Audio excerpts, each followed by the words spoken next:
I'm Kate Bowler, and this is Everything Happens. I'm a historian, author, aggressively fast walker, but lately, in a world that promises endless progress, even now in a pandemic, I've realized I just need to be a person. It's hard to give up on the feeling that the life you want is just out of reach, if only you tried. Eat this food, find that relationship, just get the kids graduated or the parents this kind of care. Only then will I feel different, better, whole. But that's not the way this works. When I was 35, I was diagnosed with stage 4 cancer. And here's the very fun thing about that. The world loves you better when you are shiny, when you are cheerful, when you still believe that your best life now is right around the corner. I've written multiple books on the history of the idea that you can always fix your life, so I'm going to be the one to say it. There are some things we can change, and some things we can't. And it's okay that life isn't always getting better. We can have beauty and meaning, community and love, and we will need each other if we're going to tell the truth. Life is a chronic condition, and there's no cure for being human.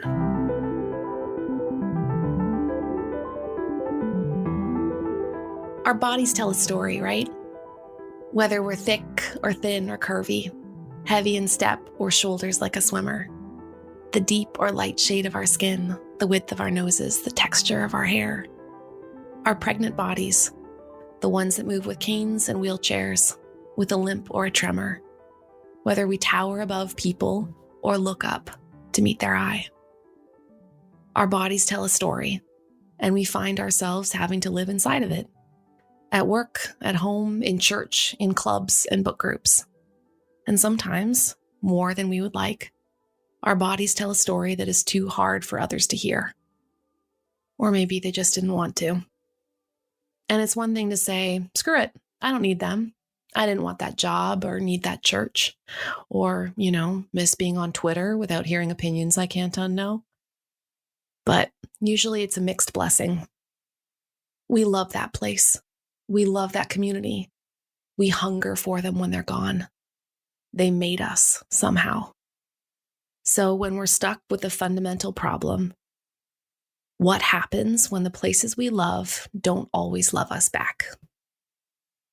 Today, I am talking with a dear friend and intellectual powerhouse, Dr. Willie Jennings, about that kind of love.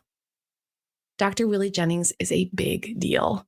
He is a professor at Yale Divinity, a Baptist pastor, and the author of many works, including a beautiful book called The Christian Imagination, Theology and the Origins of Race, which rightfully won a lot of awards, including one which was the largest prize for a theological work in North America. So I hope it is obvious to you, dear listener, that Dr. Jennings is one of the most well-respected theologians on our beloved planet. And today we'll be talking about his brand new book, After Whiteness, An Education in Belonging. And for people who are not necessarily familiar with theological education in Ivy League schools, a word of context. They're predominantly white institutions and places where pastors and Christian professionals and academics are all taught together. So it's a strange mix of elite pretension, deep wisdom, and church basement coffee. Dr. Jennings has served as the academic dean of one such theological school, Duke Divinity School, my place of employment, and a place where we have a lot of history. Willie, how ominous did that sound?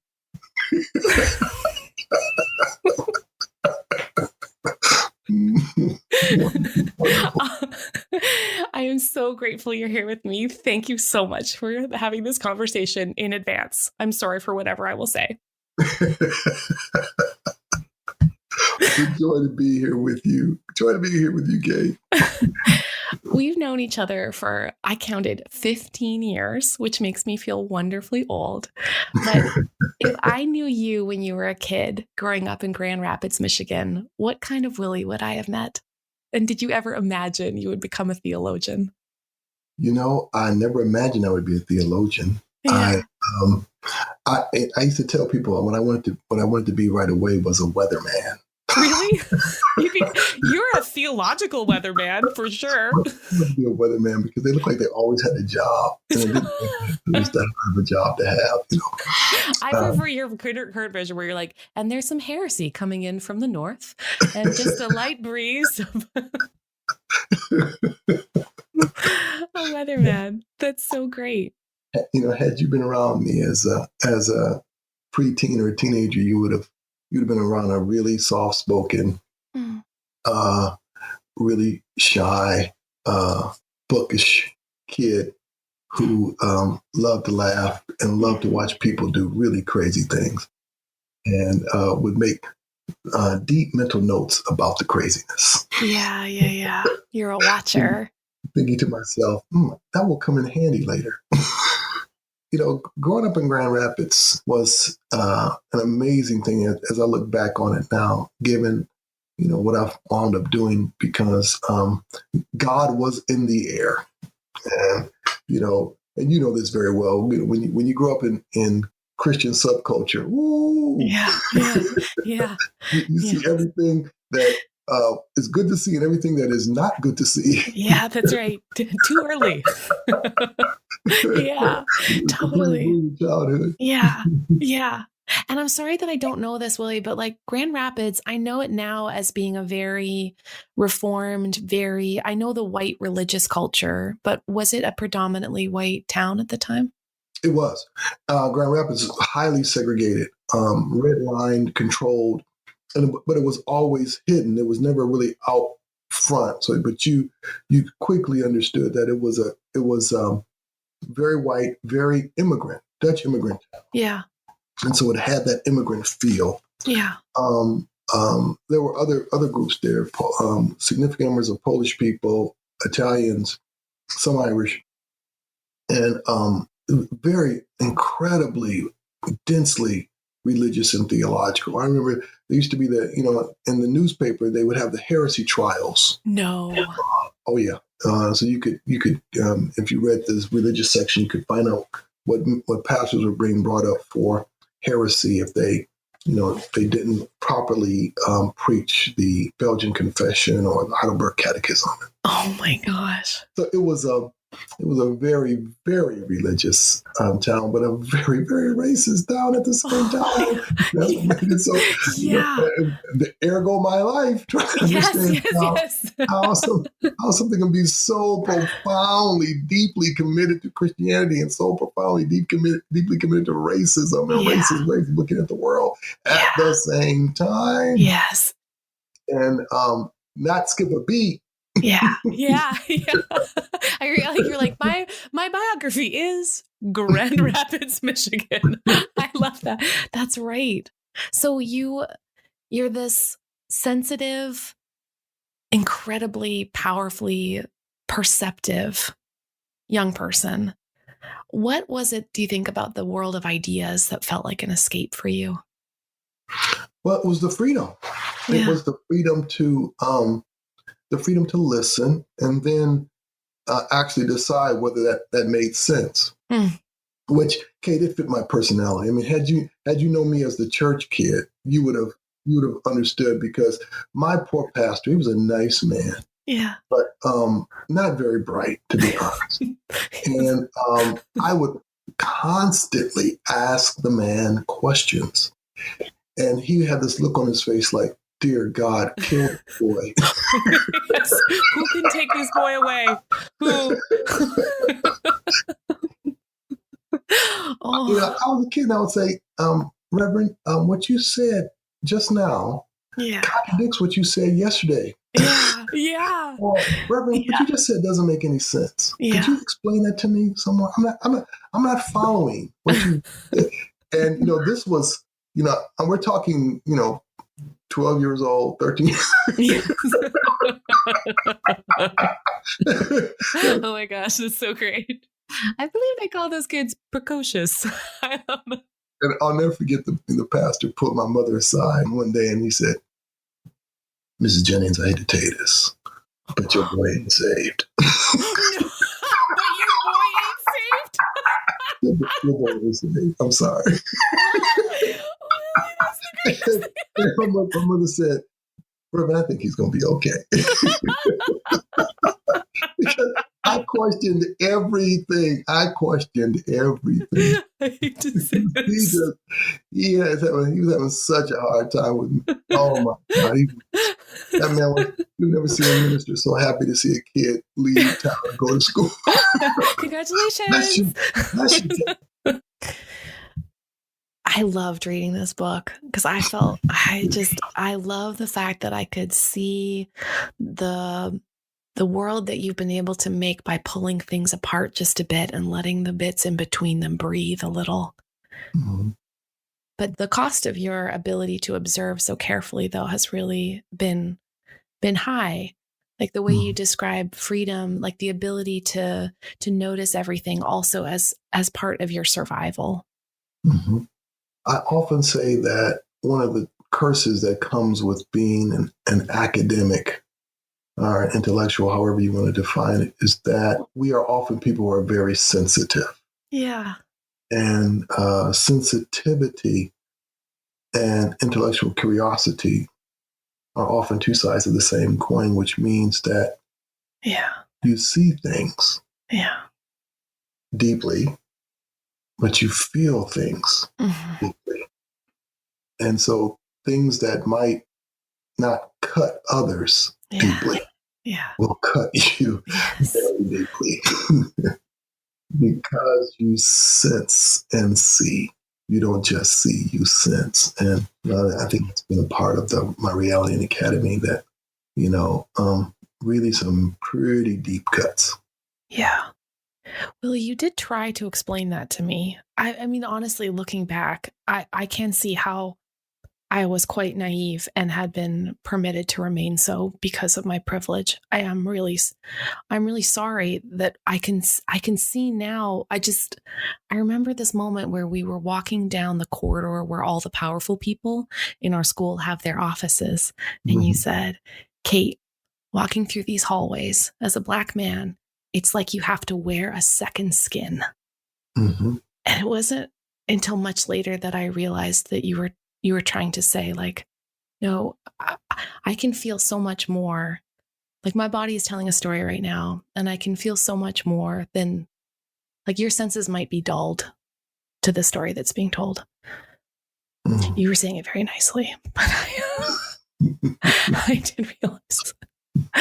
I did realize much later how much more you were feeling because you could see more clearly. Yeah. This is one of the parts about being in an institution that, people who love to talk about institutions really often don't grasp as they should. That, there's not only institution thinking, but there's institution feeling. There's not only moving through an institution thinking, there's moving through an institution feeling it. Yeah. Feeling what it does well and feeling what it does horribly. Yes. And the horrible things it can do. And so, as you and I both know, there are many people who, when you ask what afflicts their soul, you have to look at what an institution, especially educational institutions, since that's what we're in, what educational institutions will sometimes do inadvertently, sometimes do really on purpose. Yes. Oh, I really do want to cut you. Yeah. No, I was trying. Yeah. I am trying to cut you. Yeah. Yes. It's a very difficult truth to communicate when the institution that you're in imagines itself as neutral. Mm-hmm. And so much of your work has been in uncovering the racialized identity that is actually like a part of the functioning of our institutions. And I've seen the response. The response is, really, this is about ideas. Like, we are an idea factory. Welcome to this neutrality of ideas. What kind of neutral self does it imagine? Well, the at the heart of what I consider the problem with moving through educational institutions and moving through the academy, thinking that we're just merchants of ideas, is that there is, as I say in this book, there's an overarching image of formation that's there driving us. I mean, it's like that ride at Disneyland, where, you sit down and the thing is moving. Yeah. And all you hear is it's a small world after all. But this car is moving all the time. You're not just staying in one spot. Yeah. But there's something that's moving this thing forward. And what's moving it forward is to form us all Mm-hmm. into white self-sufficient men who embody three what I call demonic virtues. Possession, control, and mastery. And no matter how we say we're only about ideas, the reality is that what enables us to say such a thing and believe such a fantasy is because we have entered fully into the aspiration of being formed into that image. Yeah. And that's what makes it so profoundly painful, because many are led to believe that it's possible to function just as someone who is concerned about ideas. Yeah. And anything else that's on the table shouldn't be on the table. When in point of fact, there's all kind of stuff on that table. Yeah. Yes. But at first you get confused. I mean, there's this vision, what you're describing of this vision of sameness, this vision of whiteness, this vision of like that self-sufficient person. And it's one of the only ways that I have understood like how gender functions, really, which is just the thousand little signals you get about what makes you seem and feel acceptable. Like there's just so many little ways that you're being nudged in a certain direction. And we've seen the end result where sometimes all of a sudden you're in the academy, you're from Iowa, but you have a British accent. And we're not sure why. Sorry. Oh, that's so it's true. just like you're just like, I really want to be a serious person. And then, like Willie, I had fake glasses for like the first 3 months of that job. I don't think I ever told you that. It was just it was just non-prescription glass. That's terrible. But I wanted that minute where in a lecture you take your glasses off and you're like, let me tell you more about that. Because you perform. My dear friend, Paul Myrie, who teaches at the Wabash Center, he often tells a story that one of the participants in one of the workshops he was helping to facilitate tells. And it's a young woman who's a professor, and she's running her first seminar, and she sits back in her chair, and then she puts her hand on her chin and starts rubbing her chin. No. And then she realizes she's doing like her mentor, stroking her beard. Oh, wait! I don't have a beard. Oh my gosh! If any of us had a diary for times we spent in institutions where I was like, "Dear diary, I believe things have gotten very out of control."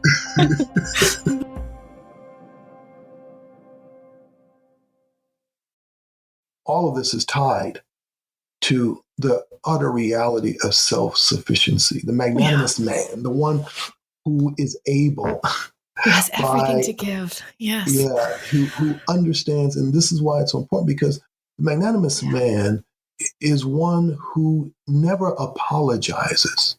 And we have to say man on purpose here. He never apologizes for his power. Yeah.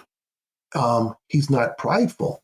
He's just clear-eyed on the power he has and understands that it is power underneath power within the sovereign reality of God, but that God has equipped him so that with this power that is his by God's design, he operates in the world, not given to extremes of either anger or joy, not given to extremes of gluttony or excess or needless self-denial.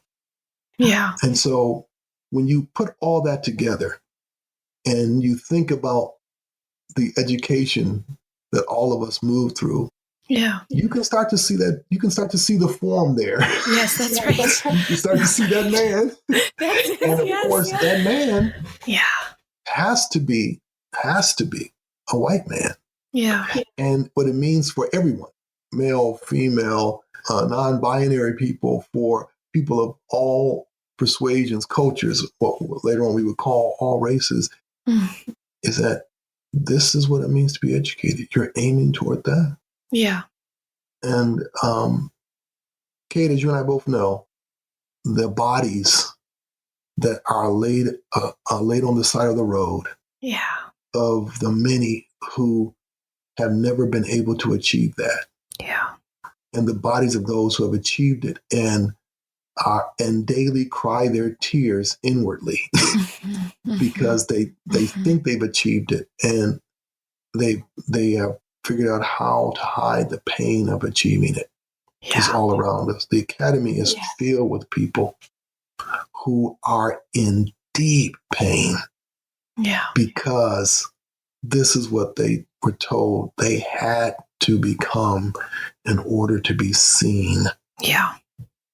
That makes sense to me. That really speaks to me, Willie. That really reminds me of like one of your great gifts is in mentoring and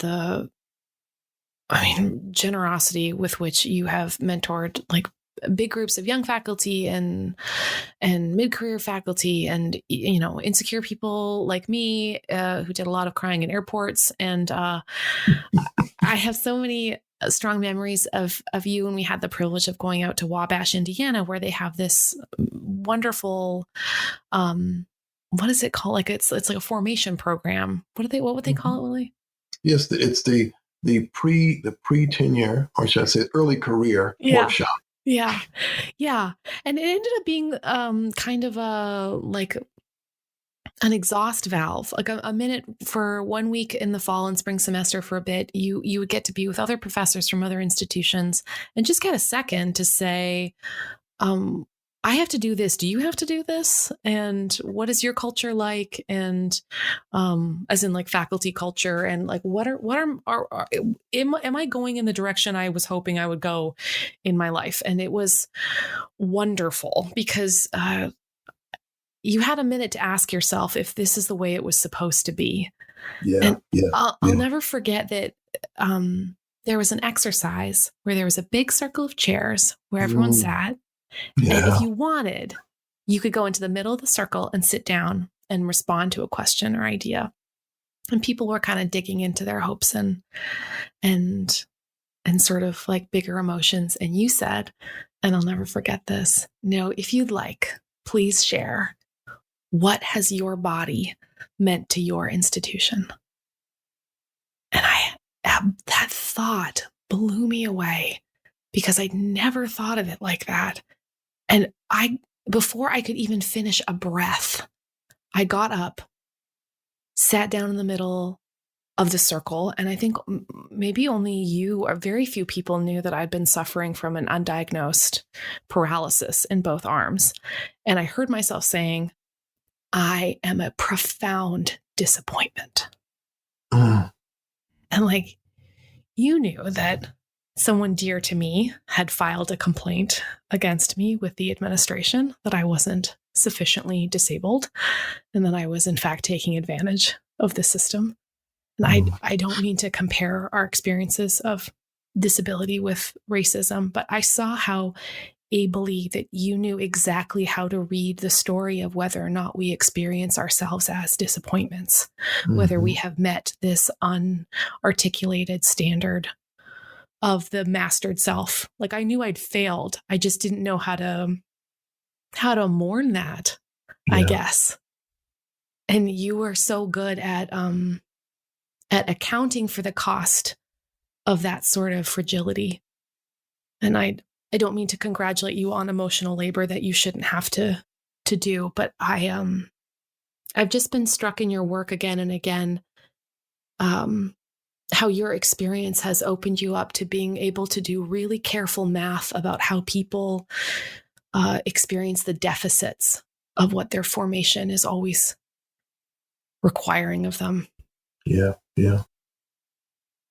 It's I always appreciate the power of your vulnerability, my dear friend, and the truth that you courageously always speak. And so, what does that mean? It means that there is such a need, especially at this moment, to rethink the whole point of education. Yeah. And that's really, I think, especially at this moment, we really do need to understand belonging as a crucial idea around which to rethink the overarching image of what we're educating people toward. I mean, and Yeah. you know, you and I are in the business of theological education, but I think this is true for all of education, that the self-sufficient man is haunts all of Western education. Yeah. And the need to put him to death and to give life to a different vision that actually has belonging as the overarching goal for education formation. That would really be great. Yes. It would have, obviously it would mean something very different. It would have been a very different education you and I both had to go through, and especially as young professors trying to figure out how to be professors. Ooh, yeah. Good Lord. Good Lord. Oh my God. Let's talk more about this belonging. I love that. How do we sink into that vision of like what is the opposite of the kind of obsessive self-mastery, the fake invulnerability, that we're supposed to be launching atoms out into the world, little self-contained, when really, I mean, our experiences are, whether it's our bodies or our circumstances, but like all of us are, man, we're just like, we're fragile. We are dependent at our best. We are needy and messy. And I'm just thinking of all the ways in which, like, your book is so beautifully poetic, but that's another call to to not just know things through theological proof texting or like giant lists, that like we learn and know and find our being in a much more embodied and wider way than our educational system has set up. Yes, I think you just said what's at the heart of it. How do we live into embodiment? How do we take hold of the fullness of life lived with others? And I think, and you and I both know, all of this has to come back down to little decisions. Little decisions that we have to make. That they take courage to think toward people as opposed to thinking over people. And then to think about a different vision of the design of courses, a design of being a professor, the design of life. How do you design for a healthy form of attention and affection and resistance? What I try to do is I try to, after all those many years of being in the, let's say, in the bowels of an institution. No, it's glamorous. There's lots of windows. I try my best to put on the table the little things that have to be done. That signal one crucial thing. In this case, it's so simple. The one crucial thing that has to be signaled by the intellectual life is I want you. I want to be with you. I want to gather people together, not as my servants. Yes. Now listen to me. but as my companion. Yeah. And that gathering people together becomes the showing I want. The showing is not that I look like this self-sufficient, clearly in control, clearly in possession, clearly having mastery, intellectual. The showing that I want is I am someone who's bringing people together who would normally not want to be together. And I am showing the joy and the excitement of communion that communion that I am able to conjure belonging. Yeah. Now that whether you are a theologian, a historian, a nurse, a chemist, that is a worthy goal of formation, far more worthy than what we have been given, because that one means if you are someone aiming toward cultivating that reality of belonging, that means you are now putting whatever work you're going to be doing in the best possible context, the best possible light, the most life-giving form that it can possibly be in. Yeah. When you describe this, it just the image I have is just the idea that, like, so much of us, the way we're formed in whatever profession, the image is like feudalism, right? It's so strictly hierarchical. There's information, we wanted it, and it's structured from the top down. And then we thought, if I just buy in more and more, I will become this mythical person that has finally achieved. I just think your word is so right, like mastery.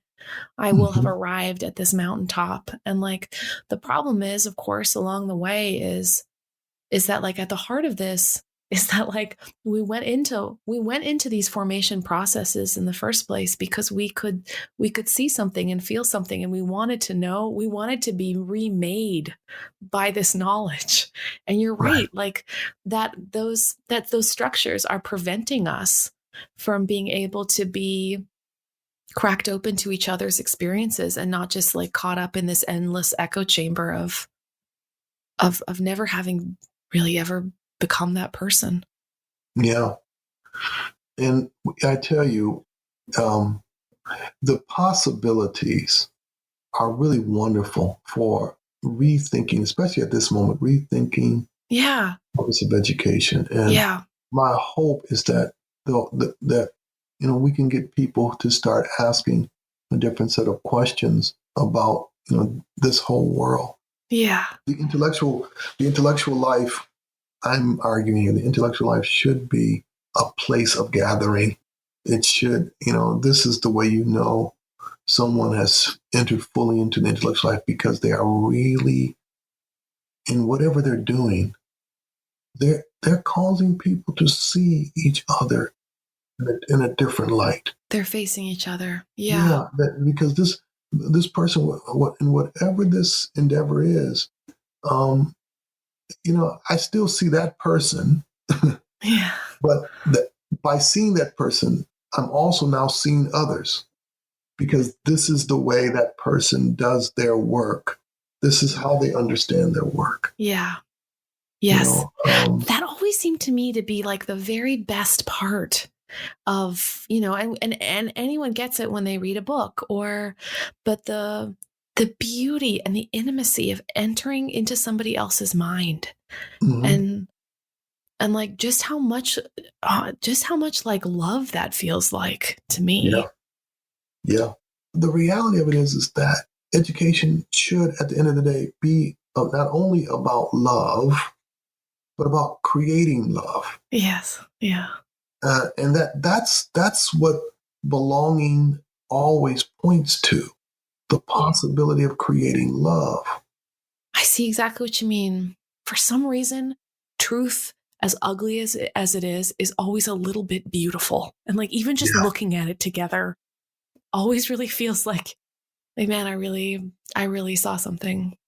Dr. Willie Jennings, you are disciplined in the art of hope, and I love talking with you. Thanks so much for doing this with me. My pleasure, great one. Anytime I get to be with you, it's a holiday.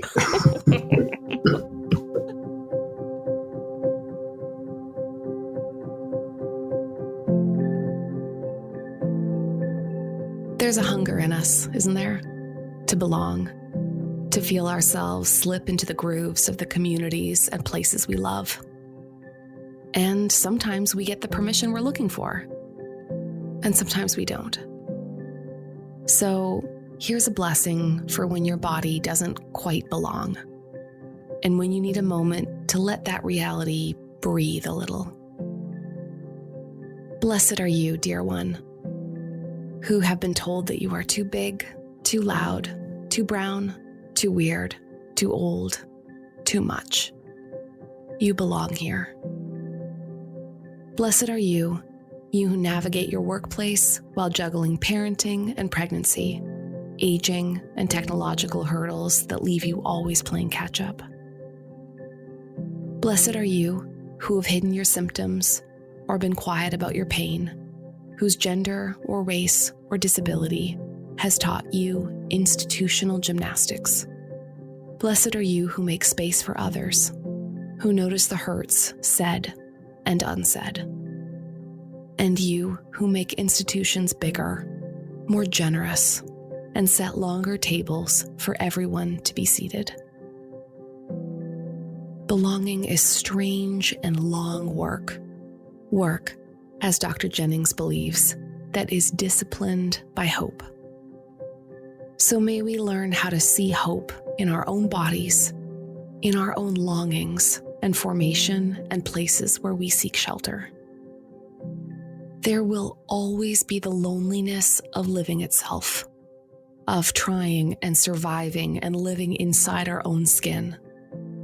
So may we not despise our desire to see and be seen, and for the hope that our hungers will lead us back to each other at last.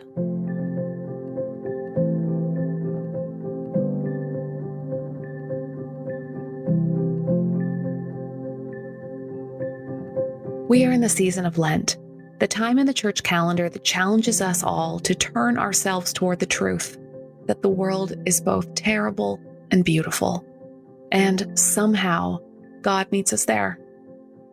I've been posting a video every morning on Instagram and Facebook, as well as sending out daily email reflections to help orient our day. So if that's your thing and you want to join along, visit katebowler.com/Lent to sign up for free.